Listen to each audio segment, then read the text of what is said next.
నేను ఎప్పుడు చెప్తానంటే ఎప్పుడు విడదీలేని బంధం ఇది సుమాస్. అంటే ఇప్పుడు నేను ఎలా, నా జర్నీ ఏంటి, వాళ్ళ జర్నీ ఏంటి, కలిసి ఈ రోజు అంటే లిటరల్ గా నన్ను మోసారు. 24 సంవత్సరాల ఇండస్ట్రీలో మోసారు. అండ్ దేవరకి అసలు ఇంకా అంత ఇంత కాదు, వాళ్ళు మోసినంత దీన్ని ఇంకా బహుశా ఇంకా it can never be repaid back. Thank you so much.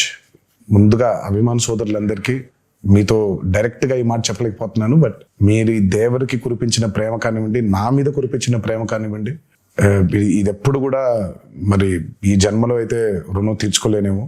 అలా వడ్డీకి వడ్డీ అవుతూ ఉంటుంది. బట్ కుదిరితే ఏ రోజైనా తీర్చగలుగుతానేమో అని అనుకుంటూ ఉంటాను. బట్ అప్పటిదాకా నా కాన్స్టెంట్ గా ఎప్పుడు ఒకటి చెప్తాను, మీరు కాలర్ ఎత్తుకొని కాలర్ ఎగరేసుకొని తిరిగేలా మాత్రం చేయడం నా బాధ్యత. నిరంతరం దానికోసమే ట్రై చేస్తూ ఉంటాను.